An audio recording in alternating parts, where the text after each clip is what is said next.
Afternoon, everyone. I sense the disappointment in the room yesterday when I didn't have any opening remarks. So, now you have what? 12? I especially sense your disappointment, Matt. So today I came prepared.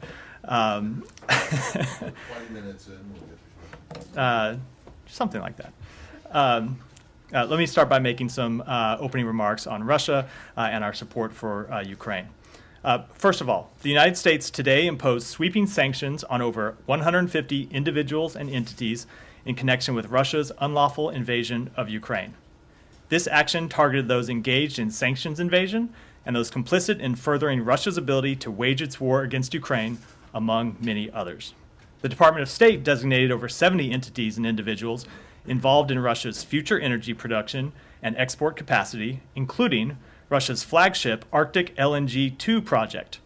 The department also designated numerous entities producing and repairing Russian weapon systems, including the Kalibr cruise missile used by Russian forces against cities and civilian infrastructure in Ukraine, and an individual affiliated with the Wagner Group who was involved in the shipment of munitions from the Democratic People's Republic of Korea to the Russian Federation. Concurrently, the Department of Treasury imposed nearly 100 sanctions on a wide range of targets, including Russian oligarchs, officials, entities that support Russia's war machine, and 2 additional banks.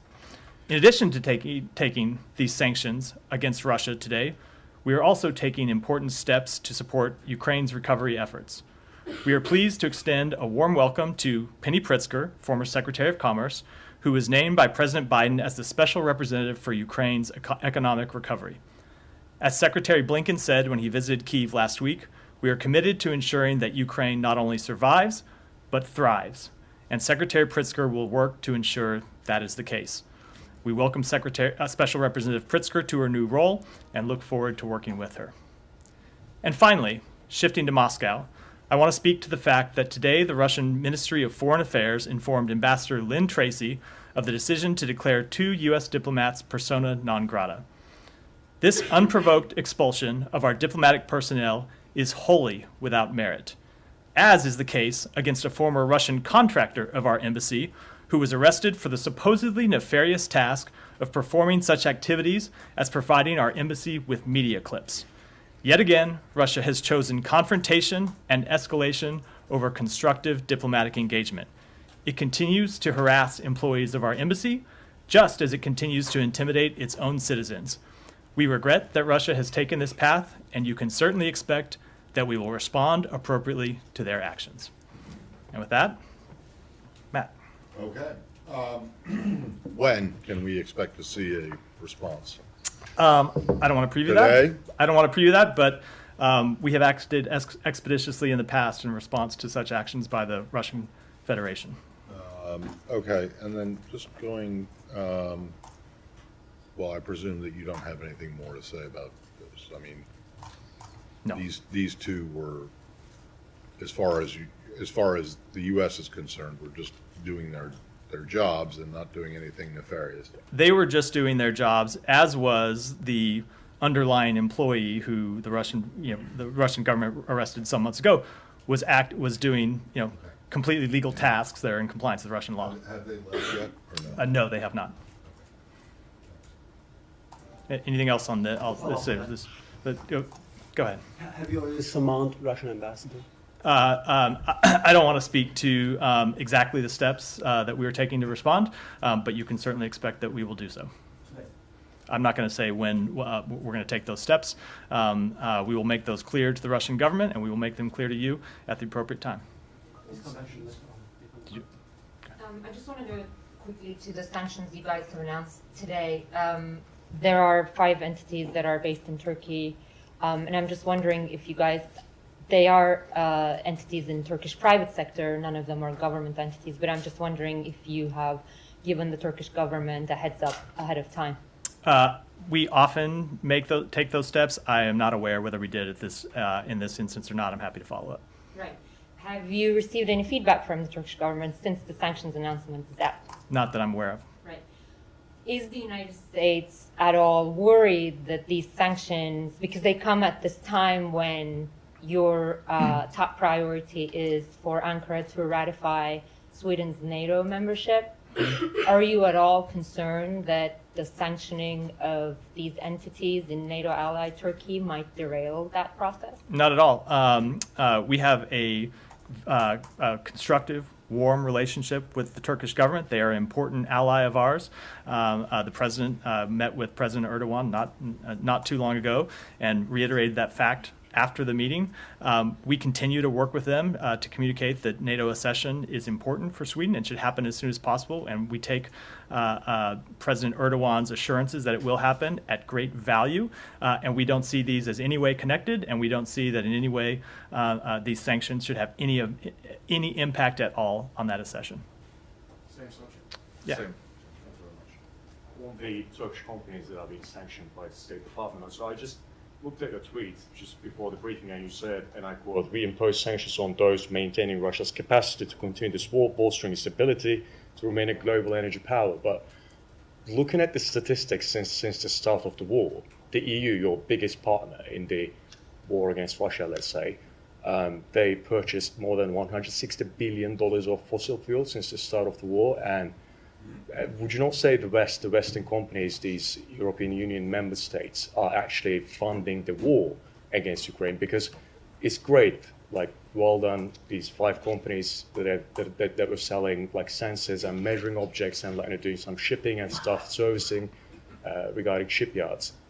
But when you're looking at the real picture, would you say to Americans that we're doing everything we can whilst our biggest partners are basically paying billions and billions of dollars to Russia? I wouldn't conclude that at all. I would say we have worked hand in glove with our partners in the EU, with European countries individually, to impose costs on Russia through sanctions and export controls. We recognize that a number of European countries were importing large amounts of Russian fossil fuels before this war began, and they couldn't just turn those off immediately without having their citizens, suffer through cold winters without any access to energy at all.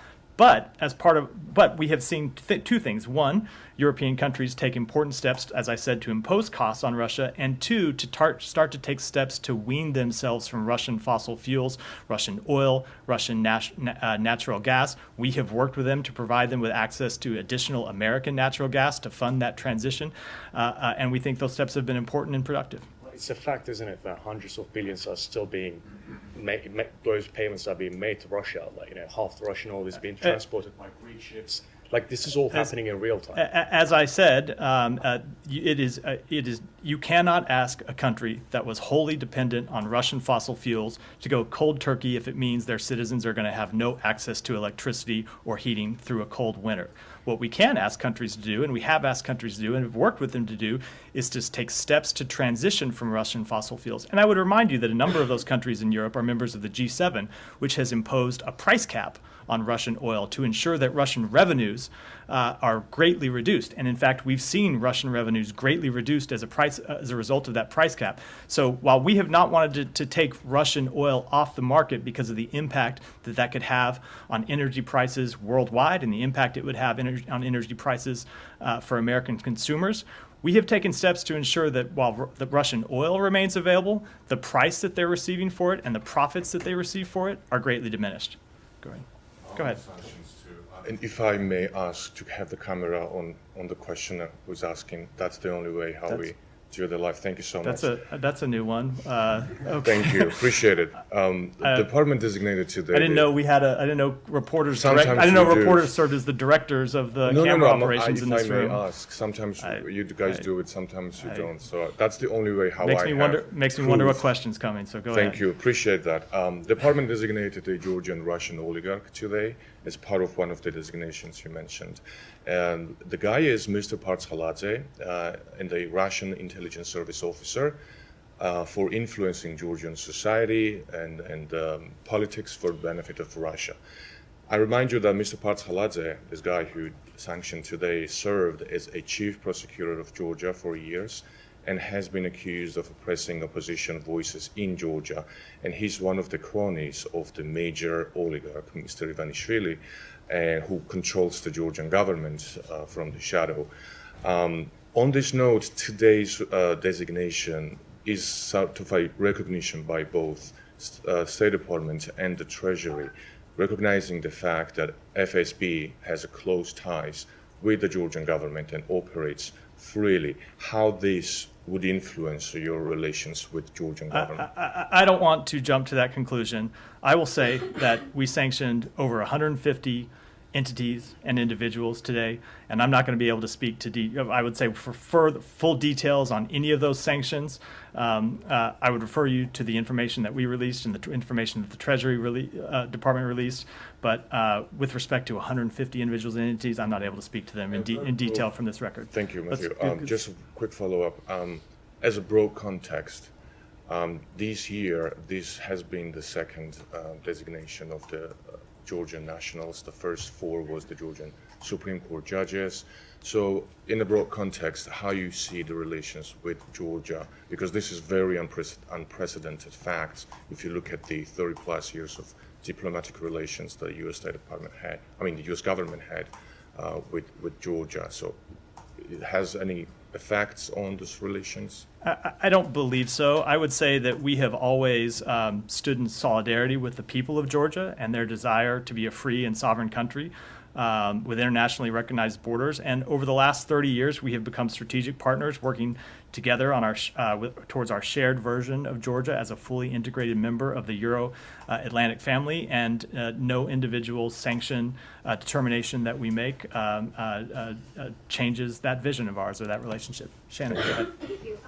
In regards to the catastrophic flooding in Libya, I was wondering if you could give us an update on what the U.S. is doing to support the country in the wake of that tragedy, more detailed than what the president put out earlier this week, promising emergency funding. Yeah, so I'll say that the United States, through the U.S. Agency for International Development, has announced an initial $1 million in humanitarian assistance. That's just a very initial payment to meet the most immediate needs on the ground. As we get a disaster assistance response team on the ground, a USAID disaster assistance response team. We have activated one who will coordinate with the Libyan government and with international humanitarian partners to identify priority needs and deliver that assistance. And for further details, I would refer you to USAID, who can talk to them. But I do want to reiterate, as I think it's important to do whenever we talk about this situation, that we extend our deepest sympathies to the victims of those devastating floods, especially those who lost loved ones and are dealing with the horrific aftermath today. Alex, actually, you've already had one. Go ahead. Do you know if the team is on the ground in Libya? I would refer you to USAID to speak to specifics. Go ahead. It's a question about Poland. One of the media outlets in Poland informed earlier today that officers from Overseas Criminal Investigations, which is a program run by Diplomatic Security Service, warned the Polish authorities about a new channel of illegal immigration to the United States from India via Poland and via Mexico. Now, supposedly, there was a corrupt cell at the Polish Foreign Ministry that operated this channel. And again, this is an information coming from State Department, from the Diplomatic Security Service. Just so I know what I'm talking about, what is the source of this information? A public report? It is one of the Polish media outlets called Onet PL. And so do you have any comments on this? Can you confirm this? I cannot confirm those reports, and as always, I wouldn't want to speak to private conversations between our two governments. Saeed, go ahead. Thank you, Matt. Switching topics to the Palestinian-Israeli issue. A couple of quick questions on the visa waiver. It seems that Gaza Americans are required to document and prove their residency abroad. To the best of your knowledge, is that required of other Americans? What I will say about that is, so Israel just in the last few days announced new travel procedures for Gaza. I believe it was on Monday of this week. Those new procedures will allow U.S. citizens who are registered on the Palestinian Population Registry for Gaza to apply for visa-free admission into Israel. As we have said all along, we recognize that there is a different security situation in Gaza, and so there would be different procedures. And what I will say about that is that we are going to monitor the implementation of those procedures and make sure that all Americans are treated equally in making any determination about Israel's potential admission into the visa waiver program. One more question on this issue. There are reports that the determination of whether Israel enters the visa waiver program sits with the Secretary Blinken, including, apparently a planned announcement on October 6th. And according to the statute, it's supposed to be the Secretary of the DHS said. Can Well- you clarify this? Or? Well, I think we'll follow the statute. Obviously, no, you were right about what the statute says. The decision does not rest with the secretary. The secretary plays an important role, but as the procedure the statute lays out is that the secretary makes a recommendation to the Secretary Blinken, Secretary of State, makes a recommendation to the Secretary of Homeland Security, who makes the final determination. I can tell you that neither of those steps have happened yet. The secretary has not made a recommendation, and so obviously without that, the Secretary of Homeland Security has not made a final A determination. couple more quick questions. The Palestinian Authority claims that. Sure. Sure. If Saeed yields the floor. Well, yeah, but it's just about this line that you just said, that the new Israeli guidelines allow American citizens who are on the Palestinian registry list in Gaza to apply for a visa waiver entry, right? That's what you said. Yeah, correct. How is that different than getting a visa? There are different steps. The same as No, there are, because the same as there's the ESTA program for it's the same as entering America. I know. It's not something that not something that you apply for. It's something Something you register cor- for. Okay. cor- Now, what you just said was that okay, Palestinian Americans who are from or who have family in Gaza who want to go there can apply for it. That's the same thing as that is exactly the same thing as trying to get a visa. The procedures, our understanding. So first of all, Israel just announced these several days ago. Our understanding and our expectation of the procedures is that they will not be the same as getting a visa, and that they will be. So it'll just be a formality. It will be. They will be like ESTA. It will. I'm not going to compare a foreign program to our program. I was using that as an example to say But that. in fact, that's what the law says. It has to be reciprocal, right? Which means that the I just US meant that not their the program exact has to same be the same as technicalities. I meant not the exact same. Their program has to be the same as the U.S. program as it relates Yes, to yes. American citizens. Though we do recognize that there's maybe slightly different procedures for going into Gaza because of the different security situation there. If there's slightly different procedures, then that's not reciprocal. But they still have to allow visa-free travel. Look, there's just, and I think that even supporters of Israel will recognize that allowing complete reciprocity, in other words, for them to fulfill the criteria that is mandated under the law, the U.S. law, that they can't do it without sacrificing their own national security interests. And what you just said is that they're allowing Palestinian Americans to apply for visa waiver entry, but that is in what world is that not the same thing as that? Is forcing them to apply for a visa. What world is that? So I'm not able to get into the very technical details of what this will look like. not Hold on, I know, technical. This is but pretty let me finish the answer. That Israel just announced a few days ago, and that we have only begun to monitor, and they have only begun to implement. But our understanding is that this new process for people traveling to Gaza or residents of Gaza will not be the burdensome visa, the burdensome process that is involved in acquiring a visa. And again, as we have said a number of times, we will monitor it. And if it doesn't meet our requirements for entry into the visa waiver program, Israel will not be admitted into the program. And they have 16 days to prove that, right? Correct. Yes. And Correct. If they don't meet it in 16 days, they have to go back and qualify under the Correct. visa rejection rate, the visa overstay Correct. rate, For a and new everything else. for a new fiscal year. Right. Can I just follow up on the claim of the Palestinian Authority that Israel is withholding about $800 million? I don't know if you're aware of it, and their tax revenues. Are you aware of that? I've seen the reports. I don't have a response Okay, to it. I'm not able because to. I'm not able to there's- verify them. There's going to be a donors meeting, and I'm sure that the United States will be there in New York and so on this issue may come up. My second question also related to this. Will there be a meeting with any Palestinian official on the sideline of the UNGA, to the best of your knowledge? I have not yet announced any meetings by either the secretary or other members of this department, and we'll make those announcements in the coming days. Thanks. Follow-up. There you go. There's a follow-up.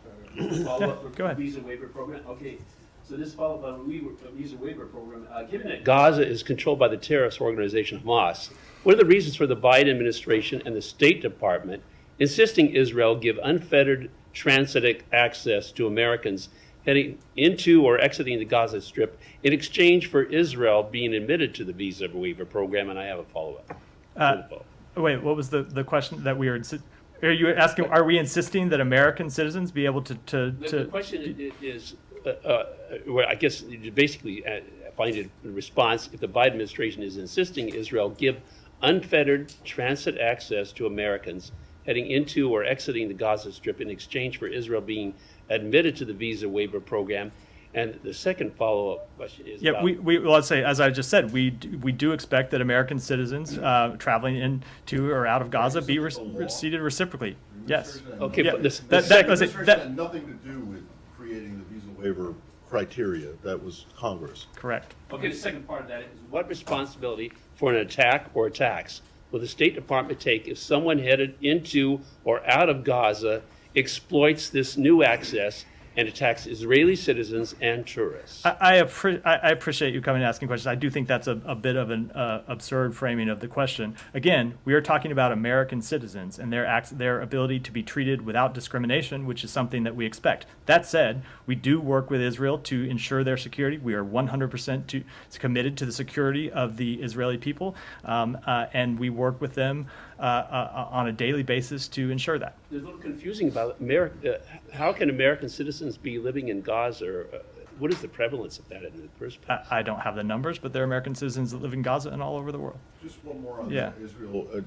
There was a bit of a kerfuffle yesterday or the day before in Israel over the transfer of some armored vehicles to the Palestinian Authority. I did get a very, well, I'll say, lame response. That wasn't of me, was it?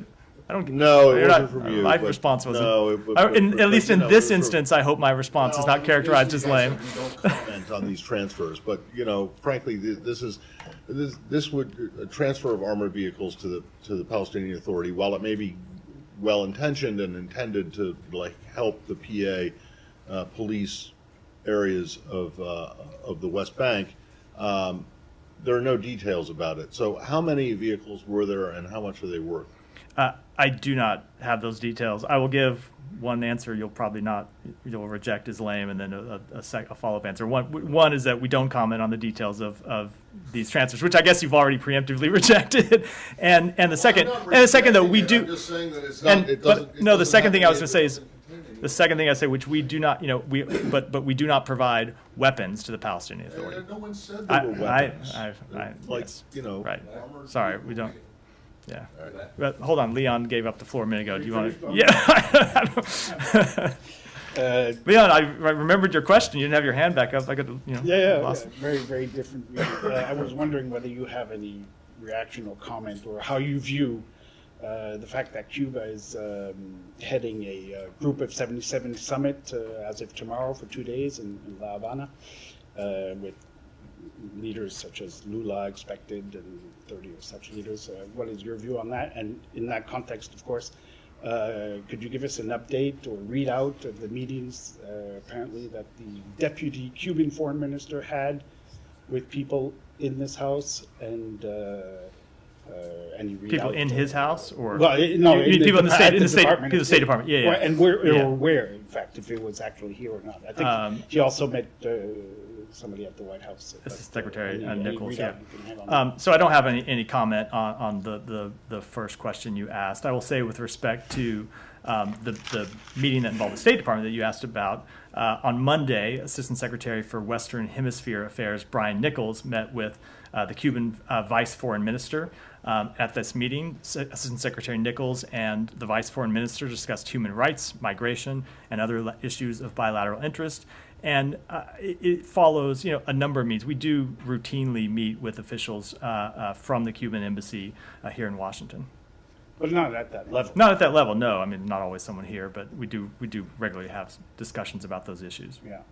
And any progress whatsoever on whether or not Cuba should be lifted from this list of state-sponsored, stateside-sponsored terrorism? We have not made any determination that I can report today. Can I ask on Niger, Matt, what is the latest on efforts to try to restore democratic rule there, and are you guys going to declare this a coup? look, we continue to monitor the situation there. We continue to engage with partners in the region. Secretary Blinken has had a number of conversations over the past weeks, both with partners in the region and other countries around the world around this. One of our first priorities is still to secure the release of President Bazoum, his family, and all the members of his government who were unlawfully detained. And I don't have any update on a determination by this department. When was the last time anyone from this building spoke with Bazoum? I'm not aware, I don't track all of the assistant secretary calls and others, so there may have been one recently that I don't have at my fingertips. Happy to What about to members get of the junta? When was the last engagement when Tory visited? Again, because we have an embassy there that regularly, conducts its own engagements, and of course, the Africa Bureau conducts its own engagements. I don't know of the last engagement that And we do you might know have. who will be representing Niger at the United Nations next week? And would the U.S. grant a visa to a member of the junta if they were to try to represent? So I do not know who will be representing. I will say, as a general matter, we have an obligation as the host country, the host nation for the United Nations, to grant visas to people who are accredited members, who the United Nations has determined are accredited members representing their government. Those decisions, our visa decisions, of course, are confidential, but we do have an obligation to admit people for meetings at the UN. Even if they're from a junta that overthrew what you call a if the democratic United oath. if their accreditation is uncontested at the United Nations, and the United Nations is welcoming them to a meeting, it is our obligation to provide a visa. I would say a visa for purposes of attending the UN, not for any other purposes of visiting the United States. Let's go ahead. Thanks, Matt. I want to go back to the South Caucasus. 3 questions, but very quick. Special Advisor Bano is in the region, as I understand. He was in Yerevan today. Do you have any readout for us? No specific readout other than he continues to engage both on the short-term priority, which is to reopen the Lachin corridor, and of course our long-term priority, which I shouldn't say long-term, but we really want it to happen as soon as possible, which is to reach a peaceful resolution to the overall matter. So he'll be visiting Baku as well. I'm not going to comment on his specific, but if you put a call into the appropriate bureau, I'm sure they can give you details. So the second topic, Gubat Ibadoglu from Azerbaijan. His case we have discussed multiple times in this room. It came up during today's congressional hearing, and the impression was that there was a question about him, but the answer was about quiet diplomacy. As the secretary mentioned that she would go back to the senators with more detailed answer. If quiet diplomacy is not working, because he has been in jail for a long time already, his health is deteriorating. My question is, at what point you will stop being deeply concerned and ask for his release? So I don't think you should conclude that quiet diplomacy precludes that we're asking for his release.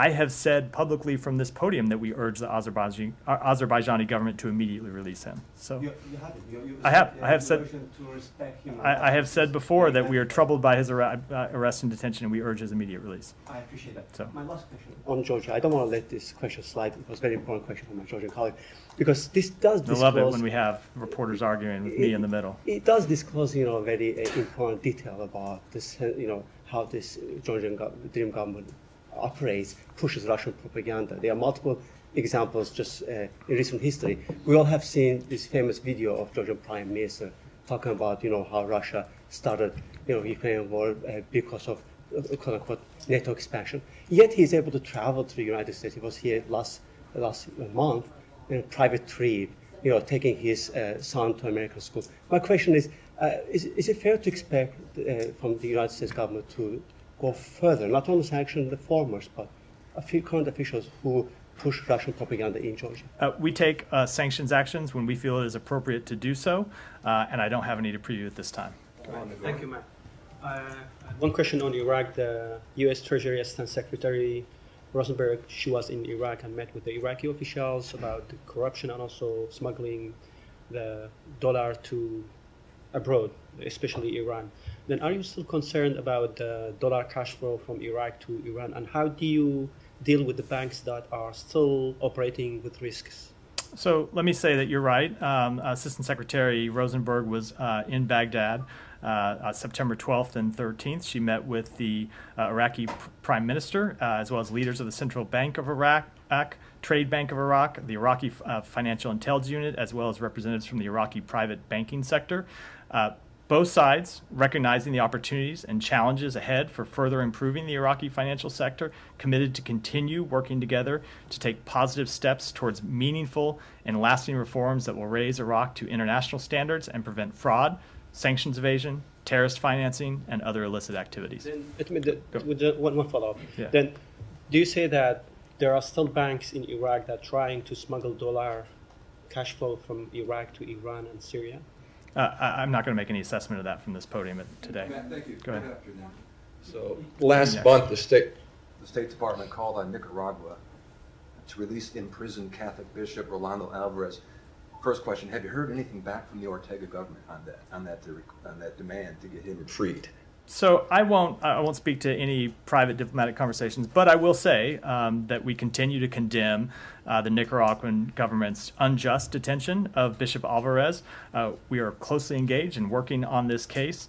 We share the concerns of the international community about his well-being, and we continue to call on President Ortega and Vice President Murillo to release him immediately and unconditionally, so he can continue his pastoral work, and we will continue to be focused on this case. And some wonder whether he's even alive. Do you have any proof he's alive? I'm not going to speak to his status. It is our priority, though, that he be released and that the Nicaraguan government account for his whereabouts and health. One on Nigeria, please. Thank you. A tragic story here. A Catholic seminarian was killed when his rectory was set on fire just recently. That seminarian's name was Naaman Danlami. Why is Nigeria still not on the countries of particular concern list when we see Christians there being killed routinely? So two things. One, we do remain concerned by some state governments' use and enforcement of anti-defamation and blasphemy laws against individuals expressing their freedom of their beliefs or opinions about religion. We believe that laws prohibiting insults to any religion often reinforce intolerance for differing views. We remain concerned about intercommunal conflicts that at times can take on religious overtones and the effect of violence against members of the religious community. But I will say, last November, as part of the department's annual review of international religious freedom designations globally, where we look at countries around the world, the department determined that the religious freedom conditions in Nigeria did not meet the legal threshold for Nigeria to be designated as a country of particular concern. So while we do remain concerned about some of the developments in the country, there's a legal threshold that in this case we just did not find was met. Finally, Nagorno-Karabakh, one U.S. lawmaker recently wrote a letter to President Biden saying, quote, "The United States must recognize this genocide and act accordingly to save as many lives as possible," end quote. What is the State Department's message to suffering Armenian Christians? That we want the Lachin corridor to be opened immediately. We have made that clear. Secretary Blinken has engaged with the leaders of both Armenia and Azerbaijan to make it clear that we want the Lachin corridor to be opened immediately to address the really dire humanitarian situation in Nagorno-Karabakh. How much time do you think these people have? Go ahead. I don't have any further. Go ahead. Thank you. Matt, today, the UK, France, and Germany officially announced that they're going to keep the nuclear non-proliferation measures against Iran in place, which also includes arms and missiles embargo, after the JCPOA transition day on October 18th this year, and that they have jointly notified the coordinator of the JCPOA. The U.S. does have its own sanctions against Iran. Is the Biden administration talking with other countries about this subject, keeping these the arms sanctions in place once they expire in October? We are coordinating closely with a range of allies and partners, including our E3 and EU partners, on their transition day plans. And we'll consider additional counter-proliferation efforts going forward. We have imposed a number of sanctions, as you referred to in your question, on Iran, and of course will not hesitate to continue to do so in the future if appropriate. One more question. Reaction to the E3 saying that they will not go for snapback, but they will transfer some of the UN sanctions that are due to expire on the 18th of October. And I was wrong yesterday. I said the 8th, October 18th. Yeah. That they will make some of those sanctions national sanctions. I would say that we are working closely with our European allies, including the members, of course, of the E3, to address the continued threat that Iran poses, including on missiles and arms transfer, with the extensive range of unilateral and multilateral tools that are at our disposal. And we will continue to work on that as we lead up to the so-called transition day and, of course, thereafter. Well, yeah, but I mean, do you think it's a good thing that they're doing this? We're in close contact with them about what the appropriate. That's I know. but what do you mean you're in close contact? I mean, okay. Of course, you're in close contact with them. You're in close contact with them every day about any number of things. I want to know if you have an opinion, if the U.S. government has an opinion on what they announced today. I will say that we are going to continue to coordinate with them on what the appropriate next steps are, but I'm going to keep our conversations with them private. Okay. Well, what do you think? Forget about the conversations. What do you think is the appropriate next? What are the appropriate next steps? I think we should continue to hold Iran accountable, but I'm not going to preview what the next steps might be. So you're okay with Transition Day and the UN sanctions going away with no snapback? Yeah, I think you have to remember, of course, that those are not the only sanctions that we have on Iran and that our allies and partners have on Iran, and we'll continue to work with our allies and what other steps are appropriate to take. No, but if the UN sanctions, if the arms embargo is lifted, as it will be on the 18th of October, right? Everything that you're talking about in terms of transfers of weapons to and from Russia for use in Ukraine or elsewhere are no longer they're no longer covered. I will say there's some time between now and October 18th, Yeah, and we're going just a month. Long time in government, in government time, and we'll continue to work with them on the appropriate steps in response to that day. We had Gita was still, I think, had a follow up before. Yeah, thank you. In 2 days will be the anniversary of Mahsa Amini's death while in the custody of the morality police in Iran. Recently, her father is being harassed. He's been threatened not to make the anniversary a big thing, not to talk about it. They have forbidden him from doing interviews. Any comments on this? Yeah, first I'd say this is reportedly the fourth time in the last 2 weeks that the Iranian regime has summoned Mahsa's father for questioning. The regime continues its relentless intimidation of her family and the families of slain protesters. But the regime cannot intimidate the people of Iran into silence. The world is watching its treatment of these families and the ongoing intimidation of journalists and abuse of peaceful protesters. And we will continue to watch it closely and take whatever steps are appropriate to respond to it. Let me do fun. Okay, go ahead. Thank you. Following up on Gita's point about Mahsa's anniversary, just a few days ago you announced a hostage deal that basically left behind 3 U.S. Other cases, Jamshid Sharmat, Afshin Vatani, and Shahab Dalili. Today, the Foreign Affairs Committee in Congress heard that the deal does nothing to halt further hostage-taking, and it allows the regime to divert resources intended for humanitarian purposes to security forces, missile program, and proxy groups. Plus, it undermines the international sanctions regime. Now, does the United States really stand with the Iranian people, or are your statements of support just paying lip service to the brave Iranian people who are fighting for democracy? So there was a lot there. Let me say a few things about it. One, all of the money that Iran would obtain access to under the terms of this arrangement are funds that Iran already owns. under the terms of the arrangement that would allow the release of 5 American citizens, Iran would only have access to these funds for humanitarian purposes. So for purposes of food, medicine, and other things that do in fact benefit the Iranian people and not the regime. With respect to the overall question, look, there were 5 American citizens who were being wrongfully detained in Iran. The secretary believed, the president believed that we needed to do everything possible to get those Americans home. That's what we are trying to do. It does not mean there are not other people in Iran who we are whose release we are pressing for.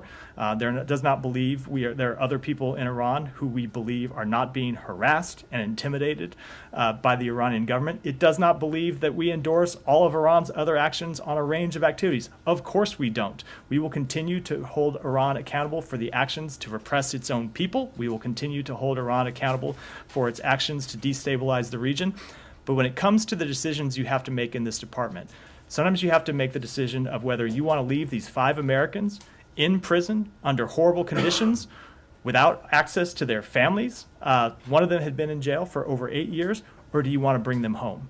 They're not perfect choices sometimes. They're not easy decisions, but we have made the decision that we want to bring those Americans home. Go ahead. Michelle, go ahead. Sorry. On the prisoner swap, when will it happen? I do not. Not as the only thing I'll say is what I said, not this week. The funds, do you know if they've made it to Qatar yet? I'm not going to give an update on where those funds are in their transit from South Korea to the Ultimate Bank in Qatar. No, let me go to some other people that haven't. Nice try, Alex. Thank you, Kazuba from CM International News, Kazinform. I have a question about the planning meetings between American and Kazakhstan delegations during the summit of the United Nations General Assembly, including within the framework of the C5+1 platform. Could you tell about the agenda and what key issues will be discussed? So I will say that the C5+1 is an important framework. The Secretary held a meeting at the ministerial level of the C5+1 some months ago, but we're not ready at this point to announce any meetings at the United Nations. Go ahead, and then we'll wrap up. Secretary Blinken planned to raise the issue of the Black Sea Grain Initiative during the high-level week next week at the UN. I would say that he raises the Black Sea Grain Initiative in just about every. I sit in a lot of his meetings with his foreign counterparts, and it comes up in just about every meeting because it doesn't just affect Ukraine, but it affects really every country around the world, especially those countries that have suffered most from Russia's continued bombing, its continued blockade of the Black Sea, and its continued bombing of ports and other facilities where Ukraine is shipping grain to nations that really depend on it. With that, I just ask one more, and this has to do with yesterday with the Bahrain meetings. Did the human rights questions come up at all during the discussion? I realized that they weren't part of the MOU that was signed, but as you know, and as you have commented on before, there are, several people who are on hunger strike in Bahraini prisons for crimes that the critics of the Bahraini government say are, ridiculous and without standing. So was this something that the Secretary raised? It was. He raised human rights concerns and made clear that human rights are a pillar of our policy across the Middle East and North Africa. And then I'll answer, I got asked a question about one specific human rights case yesterday that I couldn't answer because the meeting was ongoing. Right. But I can confirm today that, yes, the Secretary did raise Mr. Al-Khawaja's case. Okay, but even though there hasn't been any positive response, or maybe there has there been a positive response? I can't speak to the... Okay, well, so assuming then that that there hasn't been, you went ahead and signed the MOU anyway.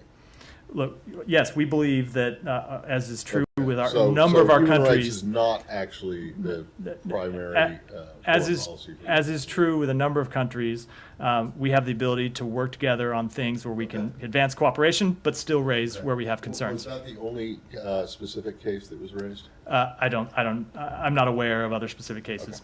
Thank you. All right, thanks.